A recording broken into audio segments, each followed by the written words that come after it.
This is In the Trenches, broadcast 27. Welcome to In the Trenches, where entrepreneurs, artists, writers, designers, inventors, warriors, and leaders share their stories of doing the hard, creative work that impacts all of our lives. Let the journey inspire you to do something worthwhile, build something bold, and create your life's work. And now, your host, Tom Morkis. Hey everyone, Tom Morkis here, and welcome to another episode of In the Trenches. Today's guest is Dan Schawbel. Dan Schawbel is the managing partner of Millennial Branding, a Gen Y research and consulting firm. He is the New York Times and Wall Street Journal best-selling author of Promote Yourself, The New Rules for Career Success, and the #1 international bestseller book, Me 2.0, 4 Steps to Building Your Future. Dan, wow, that's like an abridged version of everything that you've done, like in a very short, short blip. You've done quite a bit more, but I just want to say thank you first and foremost for coming on the show and sharing your journey with us and talking to us today. No problem. It's a pleasure.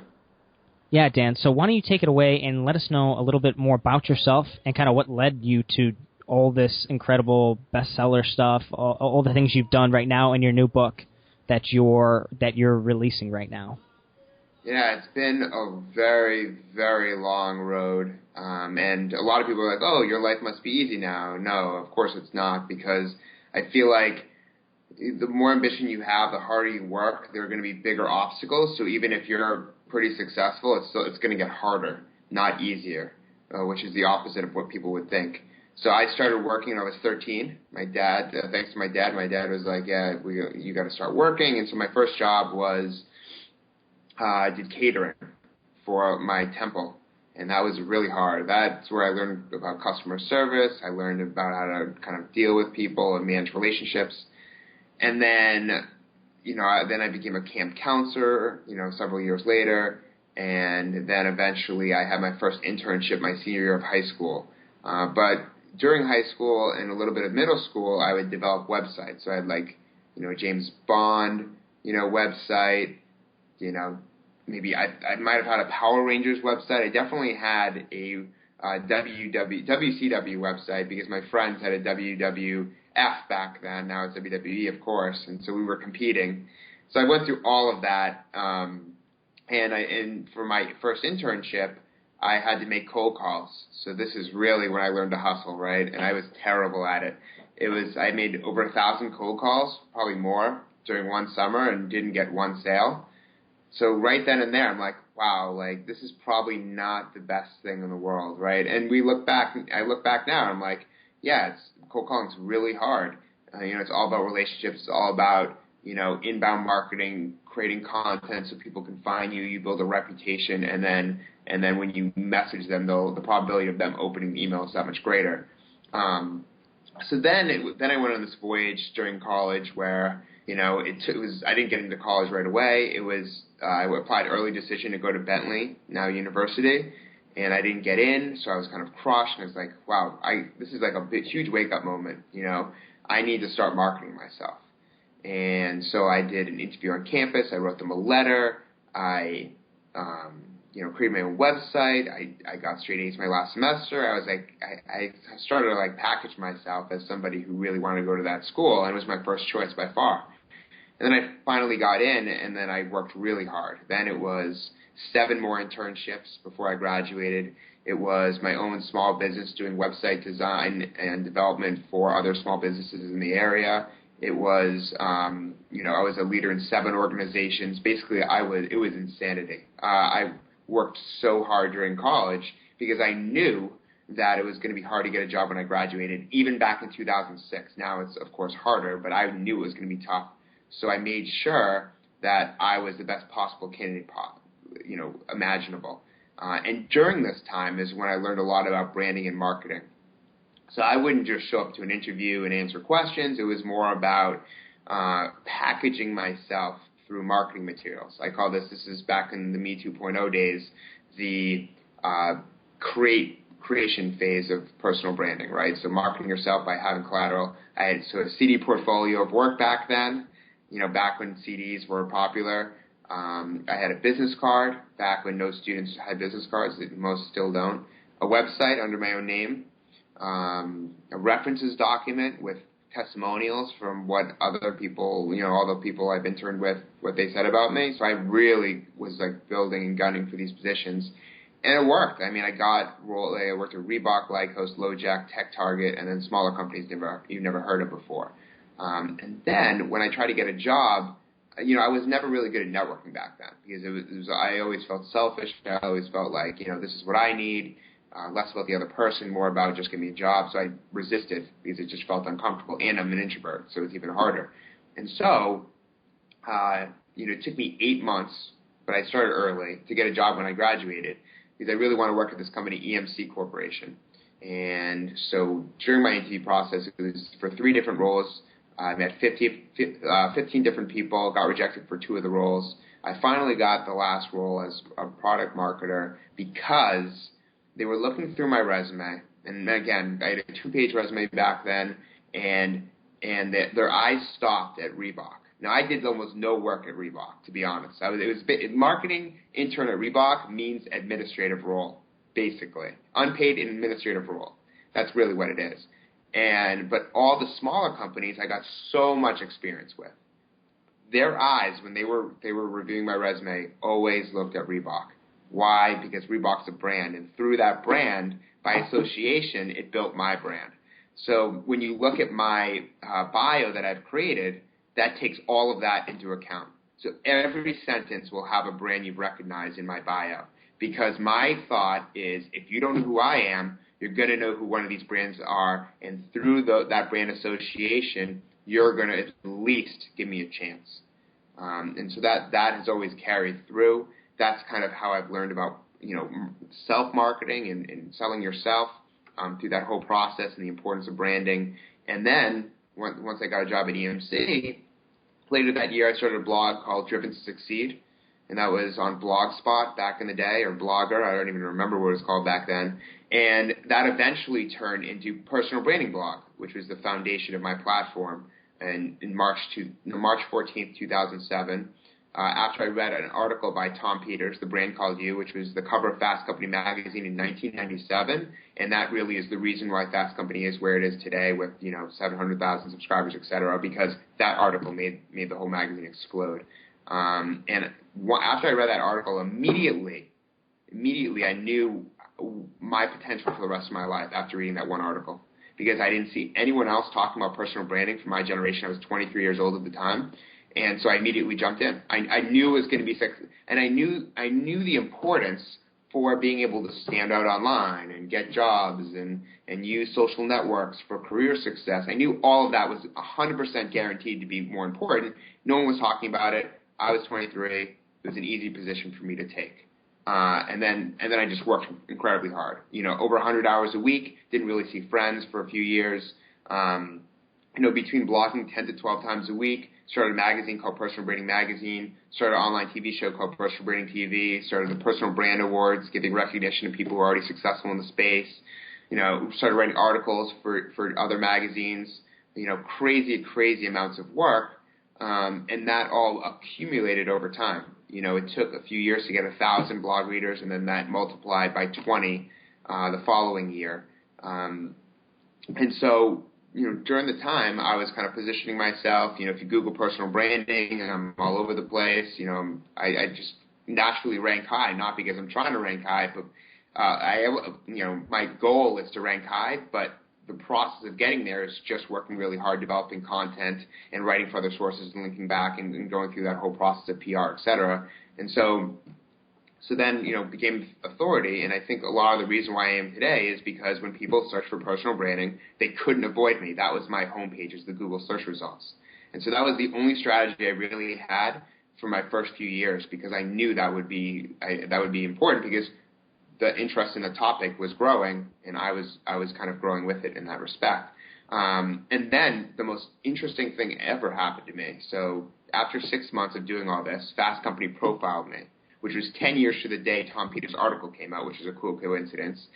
And EMC had no idea what I was doing outside of work, but the article told them that I was doing all this stuff with personal branding outside of work. And so PR got wind of it, sent it to a vice president, and they hired me to be the first social media person in EMC's history, working with 45,000 people. So that was transformational. I went from going into the office, kind of taking orders, what do I do today, to being the subject matter expert for the whole company. And they, EMC at this point had acquired 22 companies, so it's pretty complicated. But everyone was looking to me to be a subject matter expert. And in the book, I did a study with American Express, and we found that 65% of managers were looking to hire subject matter experts. Like, that's what corporations want. They don't want generalists anymore. And so that positioned me perfectly into that new role. And because I was able to create my own position. Basically, Tom Peters says in his article, he says the most savvy employees are able to formulate their own unique position that never existed in the company before. And that's what I was able to do. So I was like, wow, I actually proved that this all works. And then that was the idea for Me 2.0, which was basically, the first book on using social networks to build your brand, but also helping college students get their first job. I mean, that's the core of this book. So interviewing and building, your resume, your personal branding toolkit, as I used to call it. And then, that book came out, and I did all the marketing for it, launched the entire campaign by myself because one of my mentors, David Meerman Scott, was like, the publisher's not going to do anything for you. You have to do this by yourself. And so I really hustled. Made the book a success. Eventually in 2010, getting that book deal, rejected by 70 agents and 2 publishers, got the book deal on my own. Eventually made the book a success, got hired by big companies, quit EMC. They became a client too, formulated my company, Millennial Branding, a lot of personal branding consulting and coaching for executives, authors, entrepreneurs, etc. And then I kind of switched business models because that's not kind of the business I want to be in, recognizing that the bigger story I could tell was on millennials in my age group because I was in the older area, the older segment of millennials, one of the older ones. So I could be an advisor to companies, but also kind of a coach and supporter of my generation who was struggling. So I kind of changed my positioning, but still leveraged personal branding in the book to create a stronger narrative. So now it's, about millennials, and the first book was written for millennials. Promote Yourself is the second book written for millennials, taking them from first job to management role. So every book takes them to another position, in their career path. So growing with my generation as they grow. So every few years they get to another point. Soon they'll, right now 12.5% are managers. Soon they'll be 30%. Then I'll have another book comes out. Here's a leadership book, Millennials. So that's kind of my long-term vision and strategy around that. And then kind of building relationships and contacts and media and everything around that and growing and growing and growing and seeing what's possible. So that's kind of how I started. It's grown from zero. I built everything from nothing, 0 subscribers. That's why I have a good appreciation for other people and what they do because literally started from nothing and hustled so much that, I didn't have friends for 2 years. And it's still, I didn't just quit my job randomly. It was 3.5 years before I could quit my job. It was not easy, sacrifice nights and weekends. But it's a testament. It can happen. I just think that every year it gets a little bit more challenging to make it happen because there's fewer people in the media. There's more competition. And so thus, in order to kind of build your brand, it requires more effort. And it's always going to be more effort. But it's more possible because now that anyone can do it, there's a lot of competition, but there's also a lot of people you can build relationships to kind of maximize your potential. That's a long answer. Yeah, so where do I start?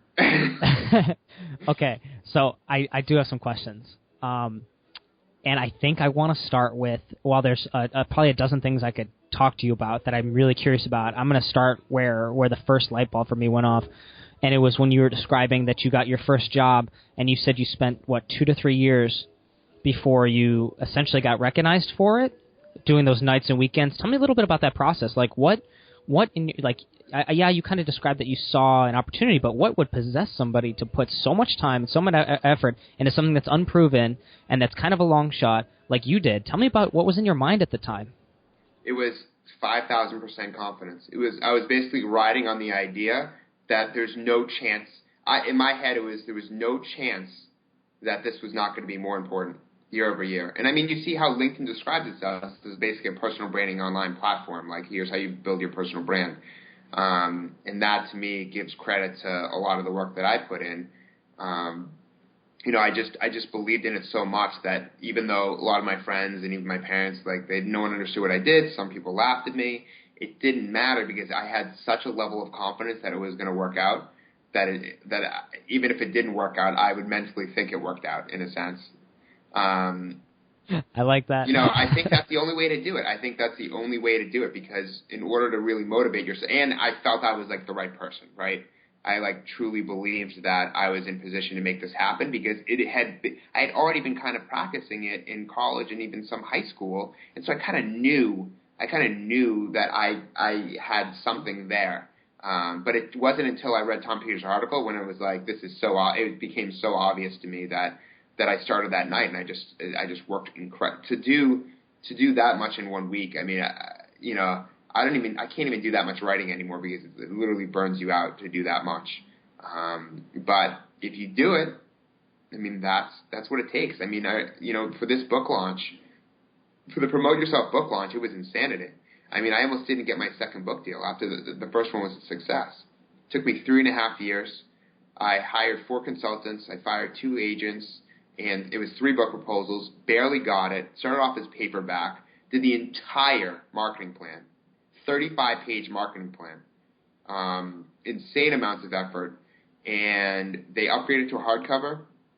I sold thousands and thousands of copies my first week, and then it became a bestseller right before I turned 30.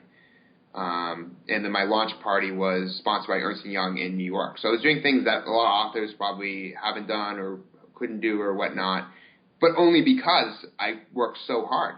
To get American Express to sponsor that study for the book, I got rejected by 69 other people. I have a study coming out September 2nd. I got rejected 149 times out of 150. And that's after having 10 case studies that proves that if you work with me, you're basically guaranteed to get at least 25 national media outlets to cover you. So for me, I don't feel entitled. I don't feel cocky or anything because I know that whatever I really want to do, I'm going to have to fight for. I pitched over 100 companies to sponsor a book tour, and 0 did it. So I'm going to build and build and build and go back to all of them and say, here, I have a bigger platform. Now let's rock. I think people don't understand that if things don't get easier or, because I'm on these lists or the books are successful or all this stuff has happened that, I'm taking vacations now and life is great. No, it's not easy. It gets harder because you know what you're capable of, so you put more effort and you want to get to the next level, and each level commands so much more energy and thought than the previous levels. If I'm not coming up with new ideas, it's over. The game is over if I can't come up with new ideas. So my whole business revolves around me coming up with new ideas, basically. Yeah, so I'm sure you've been called. I'm sure you've never been called a hustler in your life, but a guy that just hustles like crazy. That sounds like you are that to a T. And was that something that you developed, or was that something that kind of came naturally to you that you see this? Because I'll be honest with you, I don't see many people go after things that intensely. Almost ever until me, especially so young. So tell me a little bit about that. Yeah, I think I saw how hard my grandfather worked and my uncle worked and my dad worked, and I just became very motivated, and my work ethic has been my competitive advantage. I mean, there's no doubt. I don't think I'm smarter than anyone. Maybe I have a certain level of creativity and thought that helps me out a lot. I think, growing up using the web, creating websites, that saved me a lot of money and time and has really helped me. But at the end of the day, it's competing on work ethic. I mean, my work ethic is significant. Literally, I'm launching a campaign, this week and next week to promote the book and the study and everything that I'm doing that I've spent like 10 months on. And, I'm willing to put the effort in. I mean, it really comes down to that. I mean, and the only reason why I'm willing to put the effort in and the only reason why I could get rejected 149 times out of 150 and keep going is because I really believe in what I'm doing. It's the only way it's possible. Otherwise, you want to kill yourself. I mean, literally 3.5 years with that much rejection from that many publishers would make someone kill themselves. But I knew it was going to work. I knew it was going to work. And now, maybe getting the third book deal will be easier, but I don't know. Because I thought the second book deal was going to be easier. So it's very unpredictable with, how things are going to turn out, how long it's going to take, what the timing is, how successful certain things are. There's definitely a piece of luck there, but I think the luck is driven by work ethic and strategic positioning.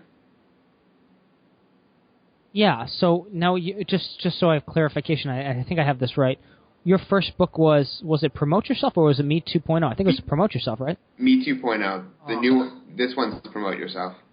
Right. Okay. Yeah. And I know you're doing that, but this is this your new book or is this a relaunch of that you've already written? This is the expanded paperback with a new chapter. Yeah. So just for clarity's sake, then, so Me 2.0, I'm looking at it right now on Amazon. It's and this is something I talked to you a little bit earlier about. You've got some quite impressive people to give you testimonials and to write reviews and write testimonials for you. Dan Pink, who else? And then I'm also looking at your Promote Yourself, which has, I think, it has Seth Godin. Let's see, it has Seth Godin here. It has Gretchen Rubin. It has Stephen Covey. It has Jack Canfield, Dave Ramsey. I mean, I could keep going, but you get the point. Anybody listening, you have so many people giving you testimonials in this thing. Tell me about that. How did you do that? Like, how did you get these people to pay attention to you and check out your book and give an honest, give a testimonial on your behalf? I think there's two things you need to do in order to connect with successful people. I've interviewed at least 1,300 people since 2007. So ranges from Arnold Schwarzenegger to Jessica Alba to John Kerry and whatnot. And the reason I'm able to do it is because when I first started, I interviewed people who were not successful, and then I built and built and built and built. Writing for Time and Forbes and some of the main media outlets, I'm able to do that because I used to not write for big media outlets, and I built and built and built and built. So everything is a process. For networking, you have to basically already be successful for someone to invest in you. So the main theme that I tell people when I speak is invest in yourself first before you expect other people to invest in you. There's so many examples of this. If you don't already have a successful platform, you're not getting a book deal. If you can't already attract 400 people to hear you sing, no record company is going to support you. You already have to be successful. It works the same thing with networking with successful people.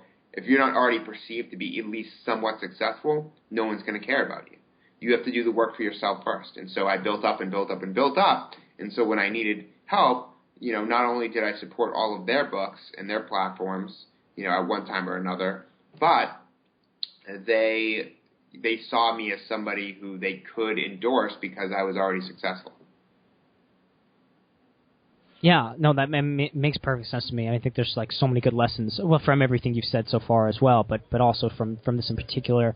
It's that concept of you have to be something yourself for other people to support you. And so how does that relate to Promote Yourself and your book that's coming out and this new edition and how does that relate to the message that's in this book and why people should read it? Yeah. The message is that don't leave your career to chance. Promote yourself. That's the main theme here is that don't think things are just going to happen. You have to proactively make them happen in your career. Soft skills are really important. So you got to network, you got to meet people, you got to go to events, you got to join associations. Becoming a subject matter expert is really important. So you got to figure out a skill that's really important to the company, and that's one of your strengths, and focus on it and master it. Another thing is you have to be more entrepreneurial at work if you want to be successful. So having that entrepreneurial mindset, seeing opportunities where other people don't, taking advantage of new technologies that your company's not taking advantage of or using, and seeing issues with the company, seeing where you could add value. That mentality is going to make you much more successful, rather than just going to work and going through the motions and hoping that you might get a promotion next year. You have to proactively develop that. You can't be a manager. You can't be a manager at your company unless you're already doing what your manager is doing. So that's why you have to constantly make them look good, make them more successful, so they'll give you more of their work, so you can eventually kind of take their role if that's what you're looking to do. And you have to be a really good team player. So the main outcome of what managers are looking for when promoting is they're looking for people who can prioritize work, who are good team players, and have a positive attitude. Having a positive attitude is really the biggest competitive advantage out of everything we're talking about. And it seems so it doesn't seem important, or it seems obvious. It's not concrete, right? But if you have a positive attitude, it's the number one thing that recruiters are looking for when hiring college graduates. Number one, by far. And then it's the number 3 thing that employers or managers are looking for when promoting. So top 3, between when you graduate and when you're a manager, minimum. And it probably is even more important when you're trying to get an executive level position. And so, to me, the only way you can have a positive attitude is to be in an environment, a company culture that reflects who you are and how you best work. To be with the people who can offset your weaknesses and who will support you, and then to do the work that relates to your background, your strengths, and what you're all about. That's the only way you can truly have a positive attitude. If you have a negative attitude, if you're just trying to get a job to make money, you're in big trouble, because other people want that job not just for the money, but because they really enjoy it and they want to work for that company, etc. So you're just not going to last. And so companies are now hiring for cultural fit over anything else. And if you aren't perceived as someone who fits in that culture, you really stand no chance. Yeah, I mean, it actually sounds like the title of the book is slightly misleading to a degree, because promotion is just one piece of it. What I'm really hearing here is it takes effort. I'd say effort is the biggest thing. Hustle is the word you've used as well. And it takes this concerted effort to improve things, and then to be a value added to your company, or value add to whatever you want to do in life, to get to that point where you become, like you said, the expert. Exactly. That's your competitive advantage, is your expertise as it relates to your strengths and what corporations are looking for, and your ability to build the support system or the relationships around it.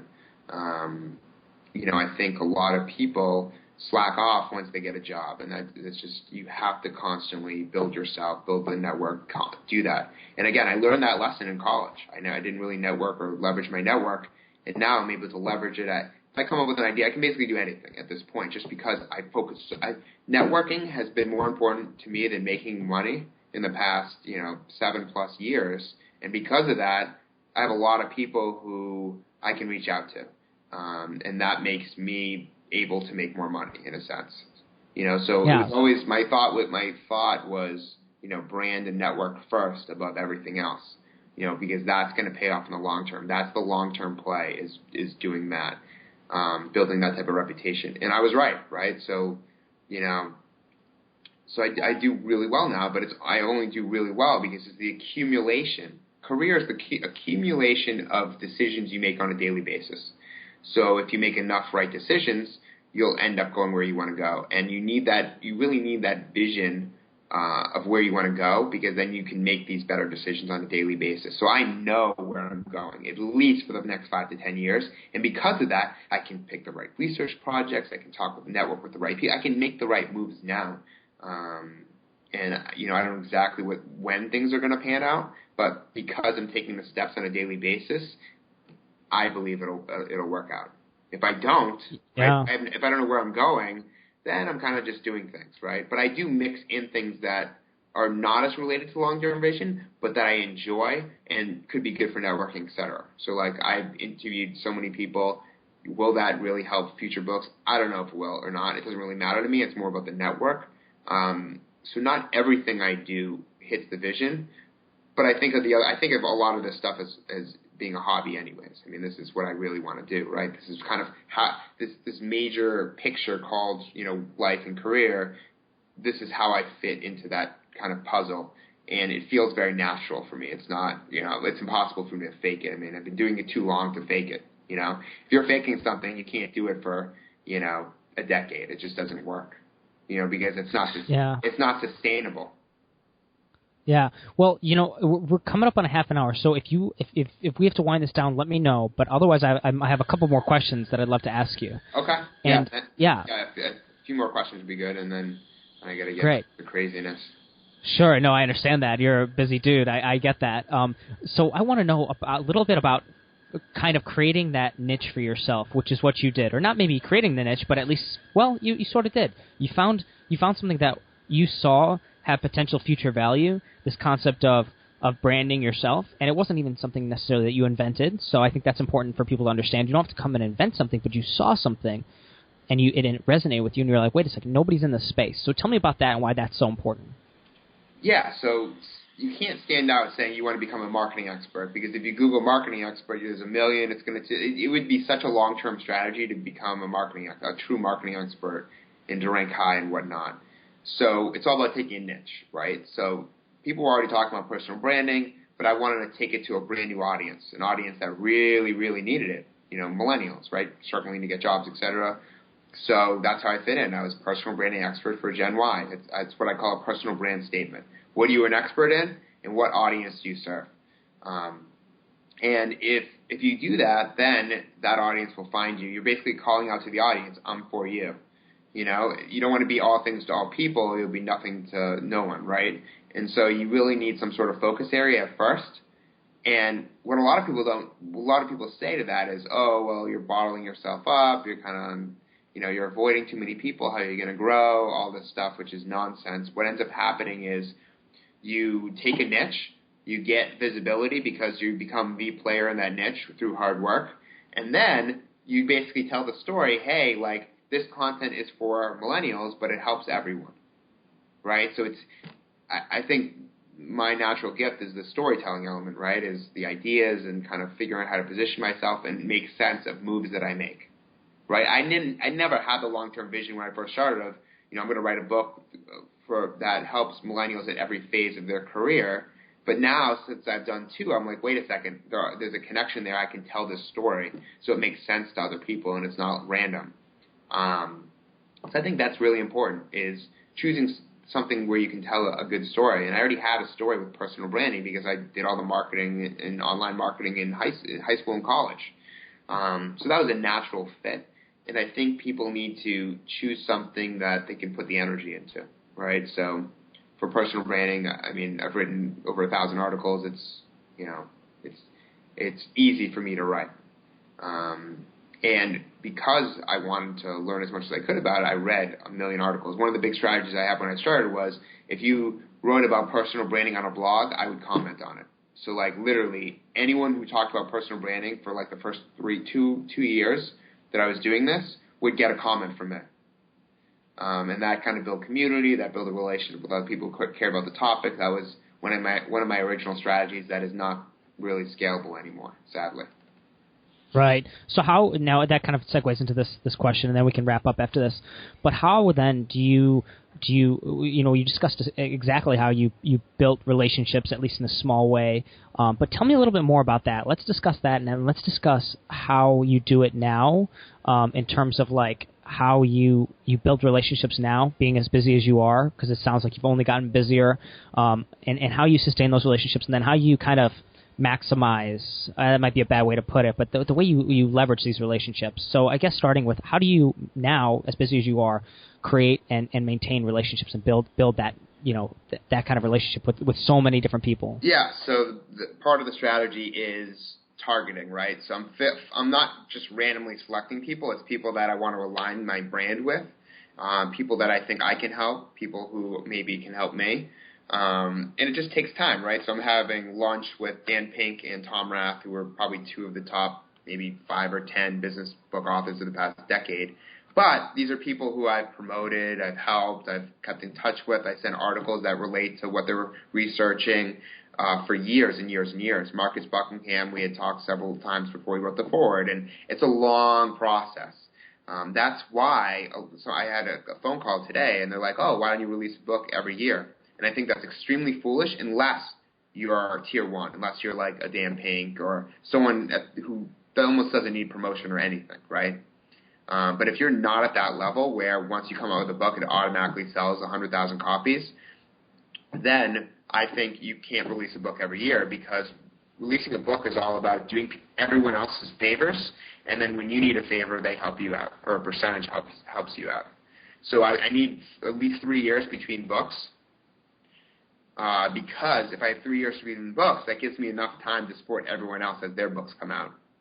And that's the big that's my number one strategy for promoting books or anything, is helping out everyone else, giving it enough time, and then asking for help. And it's a constant process. And now, because I've done this for 2 books, the people I've reached out to, people just know that this is how it works, right? And the author community supports the author community because no publishers don't. Yeah, no, that's fascinating. Okay, cool. I actually really like that tip. So it sounds like there's a little bit of a weight there too. It's like 2 or 3 to 1. So offer support, then you can ask. Is that about right? I mean, I'm sure there's no like scientific formula to it. It's not. I think it's, you got to help out everyone else first, and then percentage will help you out. And that if you release a book every year, then every year I have to be like, hey, promote my book. It's just not going to work, and you'll lose relationships. Right. The whole thing will collapse on you. So it's much better to have a period so that it gives you enough time to do enough favors so that people will help you out. I love that advice, actually. I think that's really good. And the other thing that I do is I'm really good at spotting people before they become really successful. I'm really good at it. Like Susan like me.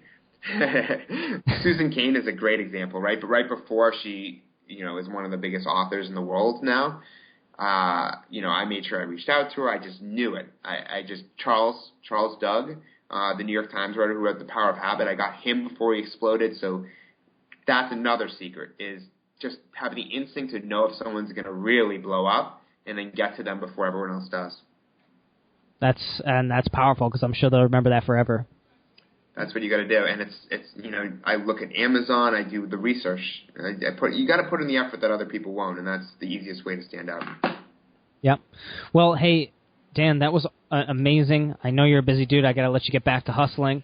So, where can people reach out to you? Where can they find your book, and how can they support you? Yeah, so if you want to Google Dan Schawbel, DanSchawbel, you'll get my website, danschawbel.com. Amazon, you can get the book in paperback or hardcover now, and yeah, you can link with me on LinkedIn or Facebook. I'm on everything, of course, because I basically have to be at this point.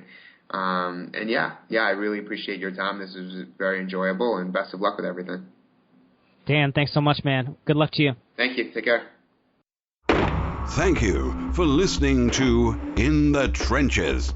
Your creative work doesn't stop here. Join the Resistance, the small but growing army of entrepreneurs and artists putting a dent in the world at www.tommorkis.com. Never fight alone.